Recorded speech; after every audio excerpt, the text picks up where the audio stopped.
બાપા સીતારામ હરે કૃષ્ણ માલદીવ એકદમ મસ્ત આવી ગયો છે. તો તમે જોઈ શકો છો મલ કોટનમાં બેસ્ટ વેરાયટી છે. આઈટમની વાત કરીએ તો નંબર 1 રહેવાની છે.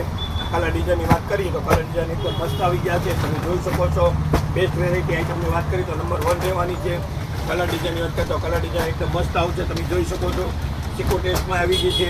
તો તમે જોઈ શકો છો પટોલામાં આવી ગયા છે. તમે જોઈ શકો છો બેસ્ટ વેરાયટી આઈટમની વાત કરીએ તો આઈટમ એકદમ નંબર 1 રહેવાની છે. કલર ડિઝાઇનની વાત કરીએ એકદમ ફ્લાવર ડિઝાઇન આવી ગઈ છે. જોઈ શકો છો મલ્ટ કોટનમાં બેસ્ટ વેરાયટી છે. આઈટમની વાત કરીએ તો નંબર 1 રહેવાની છે. બરાબર ભાવ છે 450 રૂપિયા. આપણે માત્ર પડશે 199 રૂપિયા 199 રૂપિયા. તો તમે જોઈ શકો છો બેસ્ટ વેરાયટી આઈટમની વાત કરી તો આઈટમ નંબર 1 રહેવાની છે. કલર ડિઝાઇનની વાત કરી તો કલર ડિઝાઇન એકદમ રન રહેવાના છે. તમે જોઈ શકો છો બેસ્ટ વેરાયટી કલર ડિઝાઇનની વાત કરી તો નંબર 1 રહેવાની છે. જોઈ શકો છો બેસ્ટ વેરાયટી આઈટમની વાત કરી તો આઈટમ એકદમ મસ્ત છે. તમે જોઈ શકો છો બેસ્ટ વેરાયટી જે આઈટમની વાત જોતા હતી આજે આવી ગઈ છે. તો તમે જોઈ શકો છો બાપા સીતારામ.